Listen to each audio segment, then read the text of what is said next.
Hello दोस्तों, नमस्कार। स्वागत है आप सभी का सेवियर्स एजुकेशन यूट्यूब चैनल पर। आज मैं आपके सामने एक बहुत ही इम्पोर्टेंट टॉपिक को लेकर आया हूं और आज का अपना टॉपिक है एग्जाम में किस तरीके से याद किया जाए। भाई अपन जो है सिलेबस कंप्लीट कर चुके हैं या कर रहे हैं, लेकिन उस सिलेबस को कैसे जो है याद रखा जाए, एग्जाम पॉइंट ऑफ व्यू से कैसे पढ़ें ताकि परीक्षा में हम आसानी से उनको लिख पाए। तो जैसा कि आप सभी को पता है कि अपना जो परीक्षाएं हैं उनका शेड्यूल आ चुका है। कक्षा छठी, 7वीं, 9वीं और 11वीं की परीक्षाएं अप्रैल मंथ में शुरू होगी।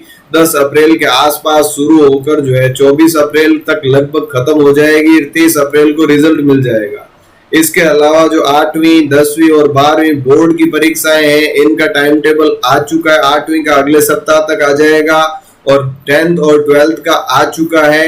तो आप जिस भी क्लास में पढ़ रहे हैं आपको पता होगा कि आपके एग्जाम्स कब से शुरू हो रहे हैं, उसके अकॉर्डिंग आपको अपनी तैयारी करनी है। और इस बार जैसा कि कोरोना महामारी ने सबको प्रभावित किया, तो हमारी स्कूलें भी सबसे ज्यादा प्रभावित हुई और उसका खामियाजा हमें इस रूप में भुगतना पड़ा कि हमारा सिलेबस जो है वो कम हो चुका है। तो हमारे लिए खुशी भी है और दुख भी है। खुशी इस बात की है कम पढ़ना पड़ेगा, आसानी से नंबर ला सकते हैं, और दुख इस बात का है कि कुछ कॉन्सेप्ट जो हम अगर उनको पढ़ते तो हमारा माइंड जो है और ज्यादा एक्टिव होता, हम उनको जो है आसानी से समझ पाते, लेकिन वो हमारे सिलेबस से, एग्जाम के पाठ्यक्रम से उनको हटा दिया गया। तो अब आज जो है मैं इसी मुद्दे पर कि भाई पढ़ना कैसे। कई स्टूडेंट्स मुझसे पूछते हैं सर पढ़ते तो बहुत है, समझ में भी आ जाता है लेकिन भूल जाते हैं, तो ऐसा क्या करें जिससे कि भूले नहीं। तो उसी को लेकर मैं आपके सामने हाजिर हुआ हूं कि भाई किस तरीके से पढ़ें, अपनी पढ़ाई का तरीका कैसे रखें कि आपको जो है जो भी आपने पढ़ा है वो भूले नहीं और एग्जाम में अच्छे से लिख सके। तो इसके लिए 2 तरीके मैं आपको बताऊंगा। बने रहिए इस वीडियो के अंत तक ताकि आपको जो है अच्छे से वो समझ में आ जाए। अगर उनको आपने व्यवहारिक रूप से लागू कर दिया तो निश्चित रूप से आप किसी भी प्रश्न का उत्तर जो है छोड़ के नहीं आएंगे। ठीक है, तो देखो शुरू करते हैं। अपना पहला तरीका ये है कि अपना माइंड कैसे काम करता है ये हमें समझना पड़ेगा। सपोज मैं आपको आपके सामने कोई 5 साल पहले का या 10 साल पहले का या 2 साल पहले का कोई फोटो दिखाऊं और उसके बाद आपसे पूछूं कि भाई बताओ ये फोटो आपका कब खींचा गया, किसने खींचा, उस समय आप क्या कर रहे थे, घर में और कौन कौन था, वातावरण कैसा था, तो सारी चीजें उससे संबंधित जो है वो आप बता देंगे। भाई फोटो खींचने वाला ये था, हम लोग ये कर रहे थे, ऐसा हुआ था, वैसा हुआ था। वो पूरी की पूरी इमेज को देखते ही वो घटना हमारे दिमाग में आ जाती है, आती है ना। तो इसका क्या कारण है? इसका कारण ये है कि हमारे दिमाग के अंदर जो है इमेजेस जो है, यानी कि जो तस्वीर बनी है वो तस्वीर लंबे समय तक जो है परमानेंट मेमोरी में रहती है। तो हमें पढ़ने का तरीका भी ऐसा रखना है, जब भी आप पढ़ने बैठे तो सबसे पहले तो आप बैठ कर पढ़ाई शुरू करें। सोए हुए नहीं या लेटे हुए नहीं पढ़ना है। आपको टेबल कुर्सी है तो ठीक है, नहीं है तो नीचे आराम से बैठो। अब जिस बुक को आप पढ़ रहे हो उस किताब को खोल के रखो, अपने पास एक नोटबुक रखो, पेन रखो, और जो भी टॉपिक आप पढ़ रहे हो उसमें जो आपको इंपॉर्टेंट लाइन लगती है उसको उस नोटबुक में क्या करना है, लिखते रहना है। और लिखने का तरीका ऐसा रखना है कि एक इमेज की फॉर्म में। भाई सामान्यतः अपन जो है क्वेश्चन आंसर कॉपी में करते हैं, उस तरीके से नहीं लिखना है, यूनिक तरीके से लिखना है। कई डायग्राम बना के उसके अंदर लिखना है, सर्कल बना दिया, ट्राइंगल बना दिया, या कुछ भी ऐसा बनाया और अटपटे तरीके से लिखा। क्योंकि देखो याद क्या रहेगा, अगर मैं आपको कुछ भी एक साफ दीवार बताऊं और उसमें बताऊं देखो भाई क्या नोटिस किया, तो कुछ अजीब चीज होगी, वही आपके नोटिस में आएगी ना।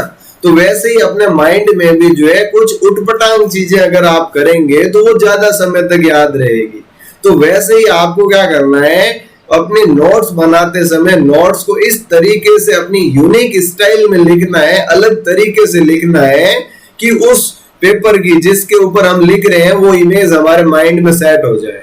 और जैसे ही परीक्षा में वो क्वेश्चन आए तो वो कॉपी वाली इमेज हमारे माइंड में खुल जाए और हम आसानी से उसका आंसर दे पाए।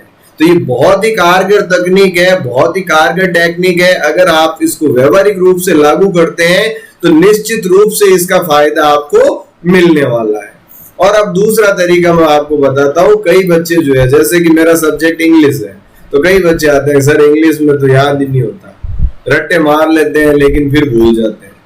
तो रट्टे मारने की पद्धति छोड़ दो। मैं तो यही कहता हूँ, रटना तो है ही नहीं, क्यों रटे। रटने का नुकसान क्या बताता हूं मैं आपको। अगर आपने कोई भी 4 सवाल 5 सवाल रट लिए, 10 सवाल रट लिए, और उसके बाद पेपर आया आपका एग्जाम में, आपने उस पेपर को देखा और उन 10 में से 2 ही सवाल पेपर में मिले, अब क्या होगा। एक तो 3 घंटे में, 3.25 घंटे में अपना पेपर पूरा करना है, ये प्रेशर। दूसरा, ये तो सवाल आया ही नहीं, और उस चक्कर में जो हम रट के आए थे लिखना जब शुरू करेंगे वो भी भूल जाएंगे।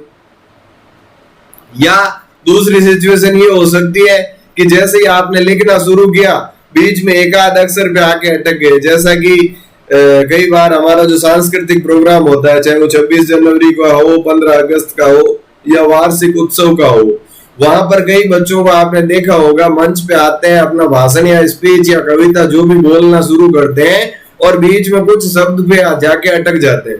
बार बार प्रयास करते हैं लेकिन उस टाइम वो उनको याद नहीं आता, और आखिर में जय हिंद बोल के आ जाते हैं। तो वही आपके साथ होना है अगर रट के गए तो।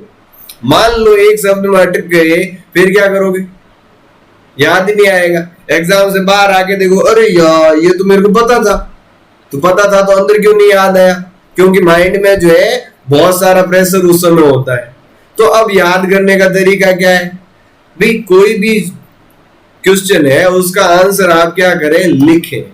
जिस तरीके से सपोज आप जो है अंधेरे में खड़े हैं, सामने वाला व्यक्ति आपको दिखाई नहीं दे रहा है, लेकिन कोई आया और आपसे हाथ मिलाया, और अगर वो व्यक्ति 3-4 बार हमसे पहले मिल चुका है, हाथ मिला चुका है, तो उसकी हाथ की पकड़ को हम महसूस करते ही पहचान जाते हैं ना कि हाथ किसका है, कौन व्यक्ति है।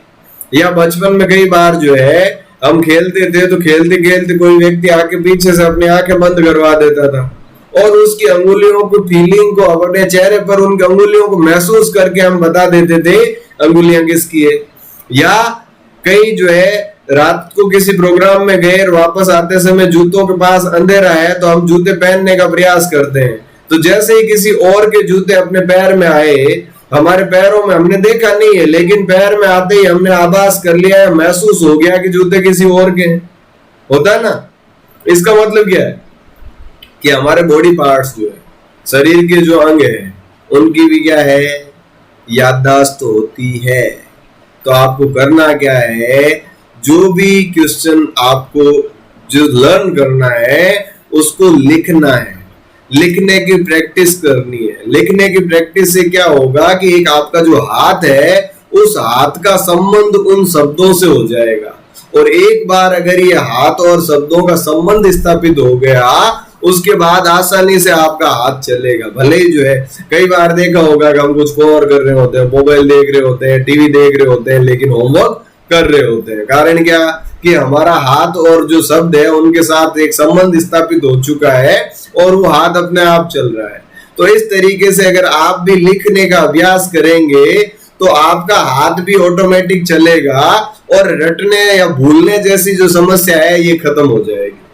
तो आज इस वीडियो में हमने जो इम्पोर्टेंट चीजें, 2 बातें जो है इम्पोर्टेंट बातों पर डिस्कस किया, उसमें पहली तो ये है कि आप जो भी पढ़ रहे हैं उनको साथ में नोटबुक भी रखें और अलग तरीके से लिखें, कोई डायग्राम या पिक्चर टाइप का बना के लिखें, ताकि वो इमेज हमारे माइंड में परमानेंट सेट हो जाए। एग्जाम में जैसे ही क्वेश्चन में वो क्वेश्चन खुले तो हम उसका आंसर आसानी से लिख सकें। और दूसरा तरीका ये है कि लिख लिख कर अभ्यास करें, तो उससे क्या होगा कि जो भी क्वेश्चन है हमारे हाथ का जो शब्दों के साथ एक संबंध स्थापित हो जाएगा, तो हमारा हाथ आराम से चलेगा और हम उस क्वेश्चन को आसानी से लिख पाएंगे। इस चीज को आपने फील भी किया होगा जब अपन ने एप्लीकेशन लिखी या लेटर लिखा और टीचर ने कहा कि भाई इसको 2 बार घर जाके लिखना है या 3 बार लिखना है, और चौथी बार अपना हाथ अपने आप चल रहा है, हम बिना उसको रटे लिख पा रहे हैं। होता ना। तो इस तरीके से आपको लिखने का अभ्यास करना है और अपनी परीक्षा की तैयारी करनी है। अगर ये दो तकनीकें आप अपनाते हैं तो निश्चित रूप से आपके रिजल्ट में बहुत ज्यादा अंतर आएगा। आपको खुद को ताज्जुब होगा कि इतना ऐसा हो सकता है क्या। तो एक बार इसको करके देखें, आपको अच्छा लगेगा। इसी के साथ उम्मीद करता हूं कि ये सेशन आपको अच्छा लगा और इस पर बहुत सारा स्टडी मटेरियल मैंने ऑलरेडी डाल चुका है।